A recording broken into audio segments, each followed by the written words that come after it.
lectura, que pone en palabras una lectura, pero también es realmente diferente partiendo del hecho de que supone un lector muy distinto. No ese lector que no leyó el texto y que no debería leer el texto a partir de nuestra reseña, ¿no? Aparecía esa idea de que si nuestra reseña equivale al texto analizado, clausura la posibilidad de que un lector se interese en ir al texto. En cambio acá, este lector ya leyó y lo que quiere saber no es qué es ese texto que analizamos en sí mismo, sino cuál es nuestra lectura de ese texto, tratando de entender qué es lo que nosotros vemos ahí, ¿sí? Pero además una cuestión que distingue al análisis literario es esta cuestión ya más académica, que tiene que ver con que nuestra lectura no es una lectura solamente interesada, en este caso, como sí lo era en la reseña, sino una lectura formada, ¿sí? Lo que nosotros tenemos que demostrar en este análisis de un poema es que contamos con un acervo cultural y teórico suficiente como para llevar a cabo un análisis sustancioso, ¿no? Entonces, respecto a este análisis, aparece una estructura pautada que parte de un título que podría equivaler incluso al título del poema, ¿sí? Y luego se organiza ya no está tan detallado el tema de los párrafos, pero sí lo que aparece es que se organiza en niveles de exposición, ¿sí? Por ejemplo, se plantea que para poder empezar a hablar del poema, lo primero que habría que hacer necesariamente es presentar ese poema mediante una descripción, ¿sí? Si vamos a hablar de algo, primero tenemos que decir qué es eso. Lo cual supone, por ejemplo, reponer el autor, además del título, poder reponer el estilo de ese poema. Recién aparecía esta cuestión, es un soneto. ¿Qué quiere decir que sea un soneto? ¿Qué cosas estoy viendo en el poema que me permiten saber que eso es un soneto? ¿A qué época pertenece, ¿no? Por ejemplo, decir que es un soneto barroco. ¿Y qué implica que sea barroco, no? ¿En qué me estoy basando para decir que ese soneto es barroco? Bien. Pero además de describir al poema en sí mismo, de decir este poema es un soneto de Sor Juana que pertenece a un periodo de la historia del arte, que todo lo que podamos decir ahí, es importante que en esta primera parte del texto seamos capaces de describir por primera vez cuál es la lectura que nosotros vamos a hacer de ese poema, ¿sí? Esta primera descripción tiene que ver con decir por lo menos qué dice o de qué habla el poema, pero también qué problema enuncia o cómo lo enuncia, qué tópicos o cuestiones privilegia, etcétera, ¿sí? De algún modo en este primer párrafo lo que hacemos es inscribir a nuestro objeto de análisis en algún terreno que le dé sentido, ¿sí? En la primera parte de la materia ustedes estuvieron estudiando la categoría de género como una categoría que permitía estudiar los textos no sueltos, sino en su vinculación con otros, ¿no? Y esa vinculación en el caso del género se daba por medio de similitudes y diferencias, ¿no? Ciertas características estéticas, temáticas, formales que nos permitían ubicar a un texto dentro de un género, incluso sabiendo que otras características resultaban como más innovadoras, ¿no? Estrictamente ciertas características en la historia o incluso en la estructura del fin de la infancia que nos permitían hablar de eso como una novela de ciencia ficción, ¿no? Entonces ahí aparecía la pregunta de por qué es una novela de ciencia ficción, qué aporta a la ciencia ficción, cómo desafía al género ciencia ficción. Todas esas preguntas nos las podíamos hacer porque no leíamos al texto solo, lo leíamos en relación a la idea de ciencia ficción que se construye en base al poner en relación varios textos. Hasta ahí vamos bien, ¿no? En este caso, lo que va a aparecer quizás no es la categoría de género. Denme un momento, ya vengo.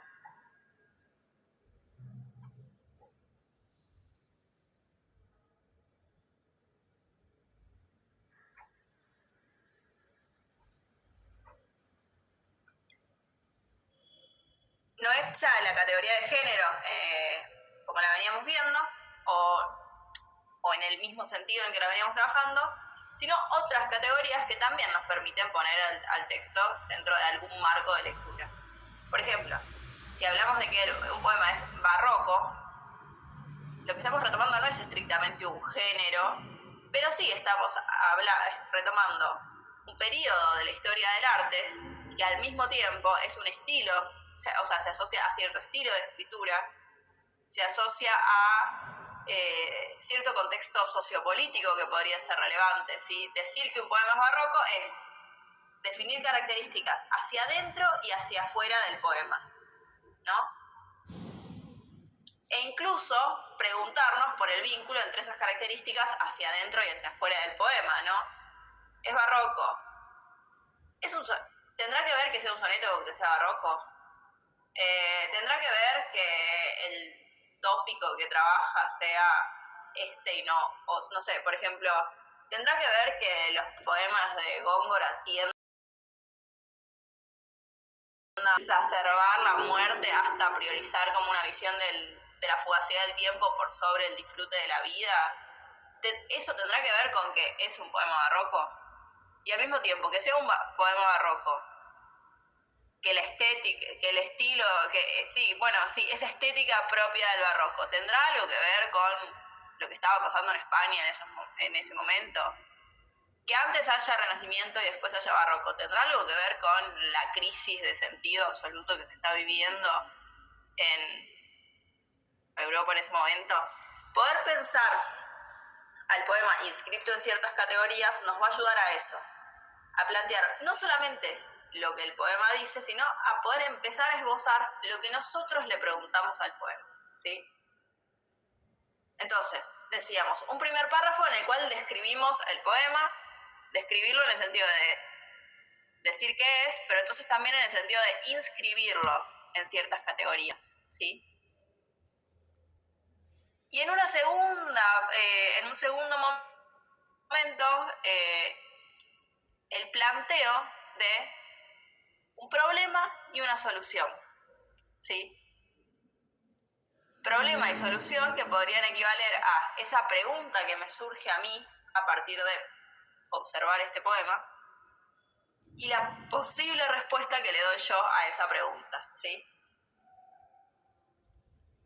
En el caso de la reseña, habíamos hablado de que la reseña fortalecía ese vínculo entre lectores potenciales y un fenómeno cultural específico a partir de generar un lazo de interés, ¿no?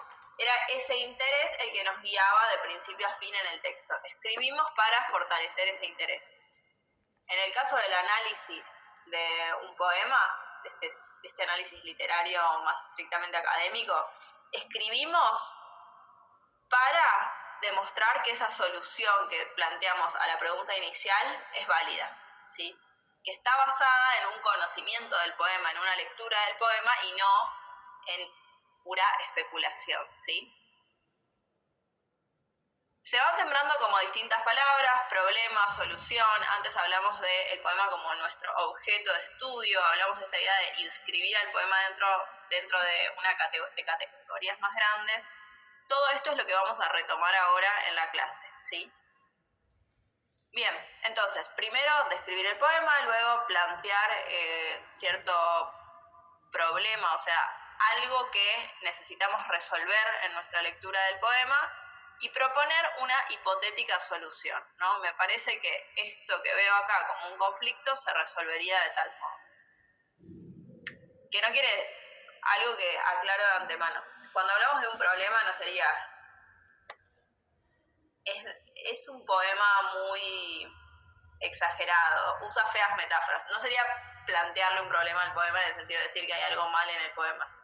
Sería plantearnos nosotros un cuestionamiento que surge a partir del poema, en esta doble inscripción del poema hacia adentro y hacia afuera, ¿sí? El problema sería, ¿en qué sentido esto que pasa adentro del poema tiene algo que ver con lo que pasa por fuera, ¿sí? Por ejemplo, si pienso al poema como un poema barroco, ¿Qué me dice que sea barroco? ¿Tendrá algo que ver con esto? ¿Sí? Sería eso, como en qué medida, en qué sentido tal cosa me habla de tal otra, ¿sí? O por qué este poema tiene esta visión del mundo. Bueno, y propongo una posible idea, ¿sí? Bien. Una vez que yo planteé ese problema y esa posible solución, lo que va a seguir es un análisis del poema, basado en, dice, la identificación de recursos retóricos, léxicos o semánticos y nociones poéticas, políticas, críticas en el poema. Y la relación al mismo tiempo de dichos recursos y nociones con la lectura realizada y o el problema privilegiado. Otra vez vemos que aparece esta idea de la doble inscripción del poema, ¿no? Por un lado, puedo ver en el poema recursos retóricos, léxicos, semánticos. O sea, puedo ver cosas dentro del poema, en las palabras que se usan, en ciertos giros que se eligen, en ciertas repeticiones, ¿sí? Veo, y ahí está la inscripción hacia afuera del poema, podría leer dentro del poema ciertas nociones poéticas, políticas, críticas. O sea, podría pensar al poema como un reflejo de ciertas nociones que forman parte del afuera del poema, no del texto, sino del contexto. ¿Sí? La idea sería poder vincular estos recursos internos al poema con estas nociones externas al poema para tratar de pensar en qué sentido esos recursos generan la inscripción de las nociones dentro del poema, ¿sí? ¿En qué sentido lo que está circulando afuera ingresa al poema mediante ciertas estrategias poéticas, ¿sí? ¿Se entiende esto que digo? Bien, ahora la cuestión sería que esta lectura que llevamos a cabo, en la cual tratamos de ver cómo lo de afuera entra al poema, esté todo el tiempo vehiculizada por el problema y la posible solución que planteamos al principio, ¿no? No se trata solamente de leer el poema, sino de leerlo para demostrar que esa solución es viable, ¿sí? Algo que también había aparecido en la reseña, ¿no? O sea, ¿cómo hacemos para saber qué decir y qué no decir sobre la novela? Nos preguntábamos antes. ¿Cómo hacemos para que nuestra reseña no sean 15 páginas de decir todo lo que vimos, todas las notas que apuntamos? Bueno, básicamente porque lo que nos guía es cierto interés que marcamos al comienzo que ahora buscamos como sembrar en ciertas características, ¿no? Leemos, decíamos, con anteojeras, ¿sí? Leemos enfocándonos en algo y dejando fuera todo lo que no se alinee con el camino que marcamos desde el comienzo. Acá también, leemos con anteojeras, ¿sí? Tenemos algo que queremos demostrar, tenemos un punto de llegada que ya fue fijado desde el comienzo y cualquier cosa que nos desvíe quedará fuera, ¿sí? Nos concentramos en leer y analizar aquellos recursos dentro del poema que estrictamente hagan ingresar nociones que formen parte de nuestro problema y nuestra solución, ¿sí? Bien. Y finalmente en el cierre, otra vez dijimos que la conclusión es un gesto casi como performático en los textos. Es ese momento en el que decimos, bueno, al principio habíamos dicho que se podía decir esto. Y después, efectivamente lo demostramos. Fin. ¿Sí? Es como un momento de poner en relación esa hipotética solución con el momento efectivo en el cual eso fue solucionado de cierta forma, ¿sí? Bien. Entonces, algo que quizás hayan empezado a identificar a medida que conversábamos de este nuevo género de escritura que tienen que practicar en este parcial, es que este género de escritura se parece bastante a los géneros argumentativos, ¿no? No es un género simplemente explicativo, no solamente está diciendo lo que efectivamente es, no está nombrando solamente verdades recontra asumidas, recontra objetivas, sino que está planteando algo que debe ser demostrado. ¿sí? Entonces, me parecía interesante que retomemos algunas características que hacen al género argumentativo y que retomemos también este texto de Daniel Link, profesor muy recientemente jubilado de la carrera, que se llama Citadme diciendo que me han citado mal. Les recomiendo muchísimo este texto, no solamente ni tan estrictamente para este parcial, sino en general para su cursada, porque es un texto con orientaciones muy útiles para la escritura de monografías, ¿sí? En realidad, Citadme diciendo que me han citado mal es un libro que hacia su interior plantea distintas cuestiones. Una de ellas es una especie de recorrido metodológico para la escritura de monografías. Voy a compartir por acá el link. Un momento porque tengo que salir para copiarlo.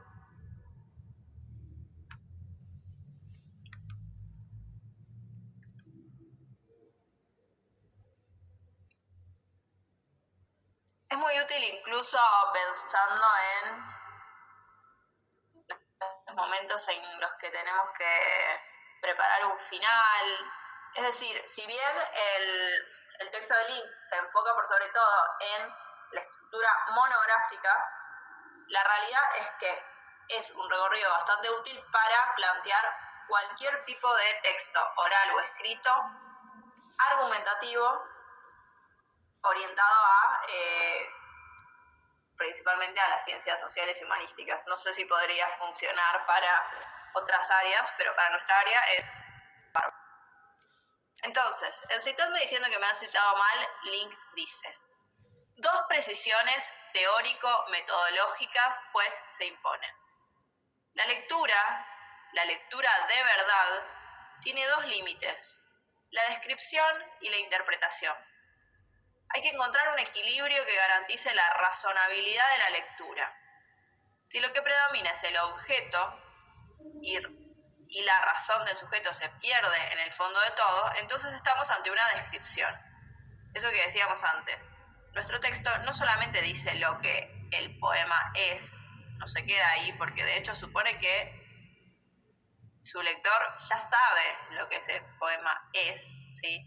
No se trata solamente de escribir un texto diciendo que el poema es un soneto o que pertenece al periodo barroco o que es de Góngora, Quevedo, Sor Juana, ¿sí?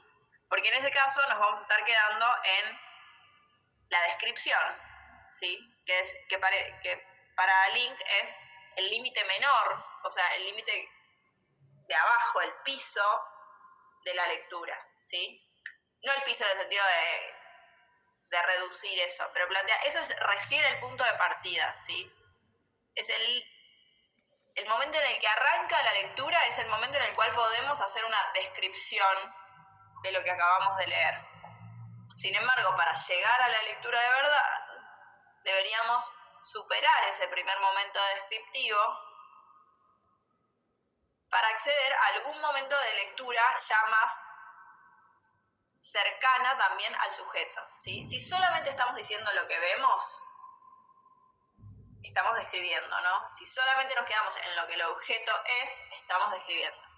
Ahora, si lo que predomina, por el contrario, es el sujeto, la subjetividad de quien habla, enuncia o escribe, estamos ante una interpretación. Y para Link, una interpretación tampoco sería una lectura, ¿sí?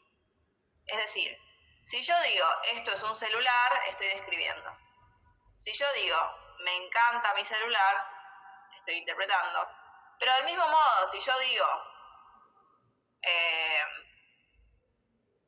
no sé, los iPhones son más fáciles de usar que los Androids, también estoy interpretando, por más que haya una especie de hipótesis.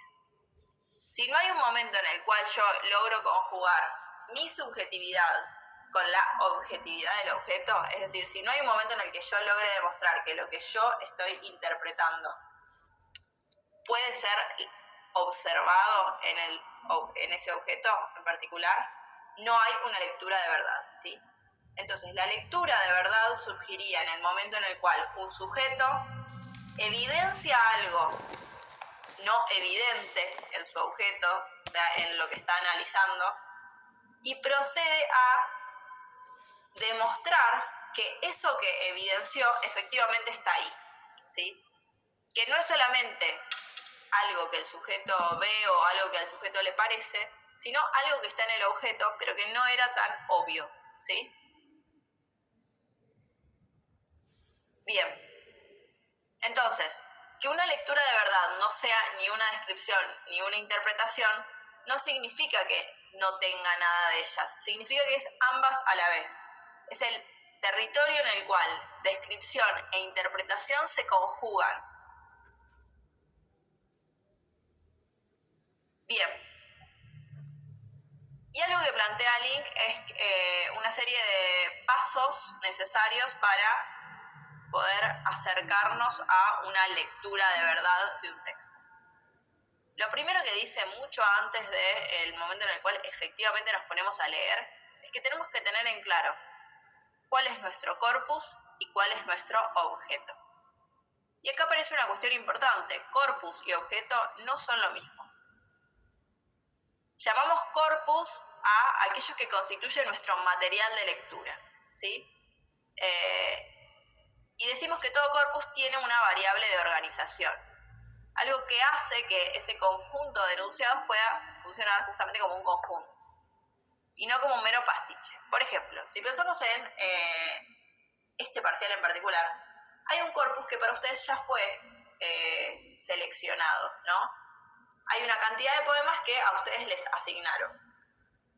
Si pensamos en ese grupo de poemas que a ustedes les asignaron para trabajar e identificamos el motivo que hace que todos esos poemas estén juntos, vamos a poder identificar cuál es nuestro corpus, ¿sí? Es decir, no se trata solamente de tener una fotocopia que tiene 5 poemas, sino de poder identificar por qué esos 5 poemas están juntos, ¿sí? Y si bien ese momento es previo a la selección del poema en particular que yo voy a trabajar, sea porque esa selección la hice yo o porque la hizo otra persona, ese momento es necesario.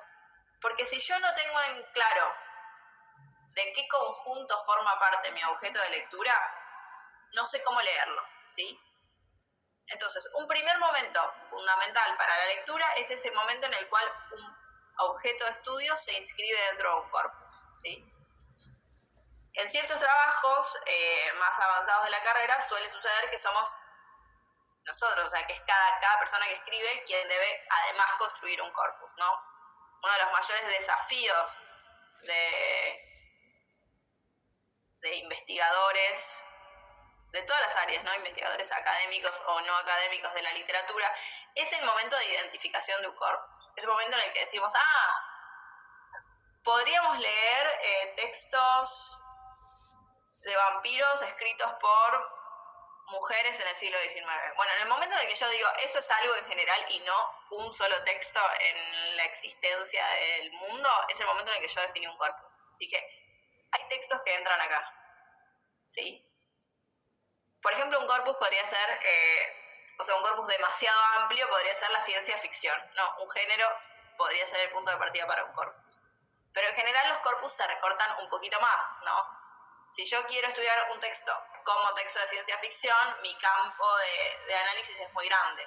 Ahora, si a mí lo que me interesa son las novelas de ciencia ficción New Wave, escritas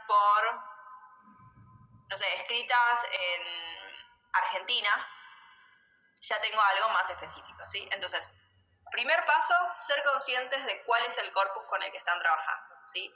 Poder empezar a entender por qué esos 5 poemas que fueron seleccionados están juntos, ¿sí? Me toque el poema que me toque. ¿Con qué estoy trabajando? ¿Con qué tipo de poemas? ¿Con poemas de qué época? ¿Con poemas de qué estilo? ¿Con poemas de qué forma? ¿Con poemas de qué tópicos? ¿Sí?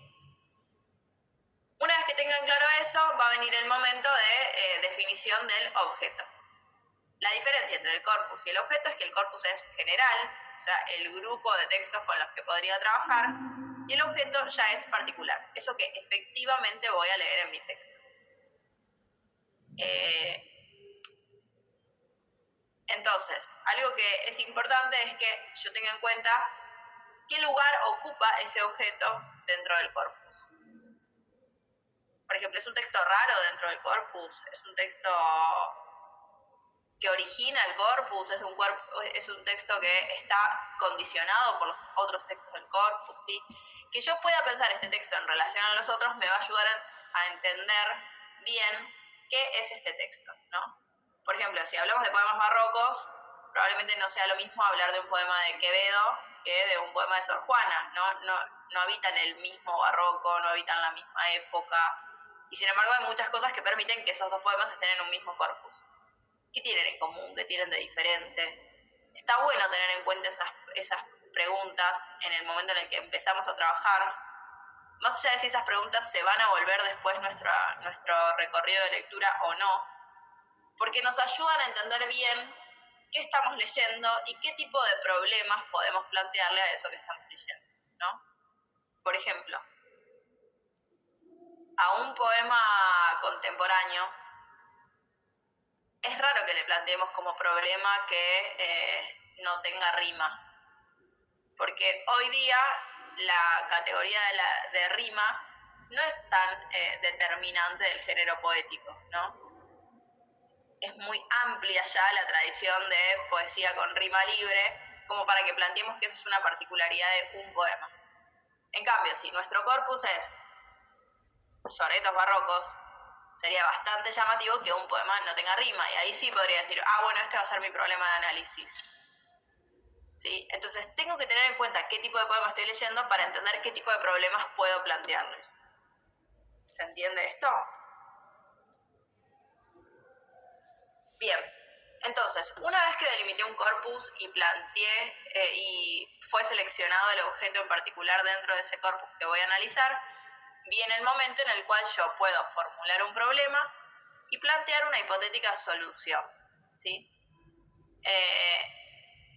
Decimos que una solución es una sentencia operacional que debe ser probada, o sea, algo que yo afirmo, no algo que yo me pregunto. La pregunta sería el problema y la solución sería ya una afirmación.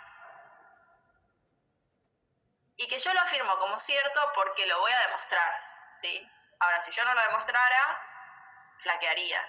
Entonces, esto que yo digo como solución no puede ser algo evidente. Si mi problema es porque el poema es en decasílabos y la respuesta es porque los sonetos son en decasílabos, ahí no hay un problema y una solución, porque eso ya forma parte de la verdad evidente sobre los sonetos. Debería plantear algo que no sea evidente, pero que al mismo tiempo sea demostrable, ¿sí? Entonces, vamos a decir que la solución es la respuesta que yo planteo a una pregunta que el propio objeto me formula, ¿sí? Yo tengo que encontrar una pregunta que ya esté ahí en el objeto, no en el sentido de que esté escrita, sino que hay algo ahí que el poema me muestra que es problemático, que requiere una interpretación y una demostración de esa interpretación. Entonces, leamos tratando de pensar qué es lo que me llama la atención cuando leo este poema. ¿Qué es eso que es disruptivo, eso que no es evidente y que al mismo tiempo es potencialmente legible y demostrable, ¿sí? Entonces, una vez que yo pueda plantear esa pregunta y plantear una posible respuesta, voy a estar frente a mi problema y solución y poder encarar, sí, un análisis. Voy a pasar esto un poco rápido, así podemos pasar a la otra parte.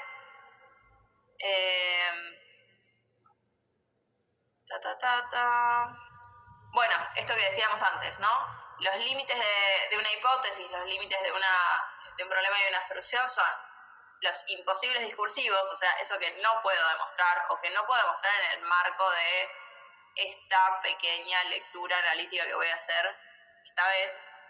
Y el otro extremo son las obviedades, ¿no? No tiene sentido que yo demuestre que este poema es endecasílabo porque es un soneto, porque eso ya es dado, pero tampoco tiene sentido que yo intente demostrar, no sé, que me den mi examen y yo quiera demostrar que el poema de Sor Juana es un antecedente de una frase de Moria Kazan, ¿sí? Tengo que poder demostrar algo que esté ahí y que me alcance lo que yo tengo ahí para poder demostrarlo, ¿sí? Porque también si yo estoy trabajando, si mi hipótesis supone trabajar con otro material que no tengo a disposición o que tampoco tengo adquirido en la cabeza como para poder realmente ponerlo sobre el papel, también estoy trabajando con un imposible discursivo, ¿sí? Entonces, pensemos al momento de plantear un problema y una hipotética solución, ¿qué estamos en condiciones de demostrar en el marco del examen? Sí. Lo cual implica también pensar, bueno, ¿con qué materiales cuento yo para demostrar esto, no? Por ejemplo, bueno, ya traigo una lectura de Glissant que me orienta para tal lado, traigo estos apuntes de clase, traigo estas discusiones que tuvimos en clase, ¿sí? Tomemos eso también como el material que tenemos ya a disposición, que ya adquirimos y que nos va a permitir lograr un análisis. Bien, entonces, esto sí me parece importante. La idea de que para poder plantear un análisis, y es por esto que nos enfocamos tanto en entender nuestro corpus, entender el lugar que nuestro objeto ocupa en el corpus y poder plantear un problema y una solución demostrables, tienen que ver con poder de antemano armarnos de esas anteojeras que habíamos dicho que son importantes para la lectura. ¿Cuál es la perspectiva que nos orienta en nuestra lectura? ¿Sí? Porque si no, de un poema podemos decir 1.000 millones de cosas. El tema es qué cosas va a ser útil que yo analice dentro de este texto para demostrar mi hipótesis, ¿sí? Mi potencial solución. Si yo pierdo de vista en algún momento cuál fue mi punto de partida, lo más probable es que me desvíe. Entonces siempre tengamos en claro eso. Así como en el caso de la reseña decíamos, no tengo que perder de vista que lo que yo dije es que el texto es interesante por esto.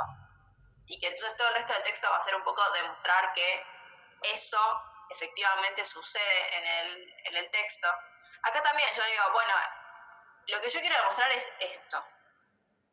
Entonces solo voy a leer lo que me ayude a demostrar eso. Y en ese sentido vuelve a ser importante que pensemos en, bueno, ¿cuántos argumentos necesito yo para demostrar esto? 2. ¿Cómo nombro cada uno de estos argumentos? ¿No? Si yo quiero leer esto, ¿qué es lo que sí o sí tengo que leer en el poema para demostrar esta hipótesis? ¿Sí? Construir una perspectiva es también poder decir de antemano, decirnos a nosotras mismas de antemano qué es lo que vamos a leer, ¿sí? Bueno, para demostrar esta hipótesis sí o sí me tengo que meter con la métrica, con las figuras retóricas que ayudan a construir contraste y con las cadenas de metáforas. Me concentro en eso. Si después me di cuenta que había una prosopopeya o me di cuenta que en un momento la rima se puso rara, pero eso no es mi objetivo de análisis, lo voy a tener que dejar para otra vez, ¿sí? Para una charla de café. Pero en el momento analizo solamente lo que me ayude a demostrar mi solución, ¿sí? Y en ese sentido tengo que tener claro desde el comienzo qué es lo que necesito analizar para demostrar mi solución, ¿sí? Bien. Antes de pasar a lo siguiente, lo que me parecía que podíamos hacer era concentrarnos específicamente en ese primer párrafo, que sí, la idea, yo había planteado que lo traigan escrito, pero no, estaba mal con las fechas. La idea sería que podamos hacer como un primer ejercicio de descripción de los poemas, a partir de pensar también en esas descripciones de los poemas que ya traen los poemas, ¿sí? Se habrán dado cuenta, igual para eso lo que voy a hacer es, vamos a salir de esta clase y entrar a una nueva, porque ya me está avisando que se corta el tiempo. Cierro acá y les mando el link. ¿Alguna entró acá por fuera de la cadena de mails? Ok, si me olvido mandarle el link a alguna, avíseme y la sumo.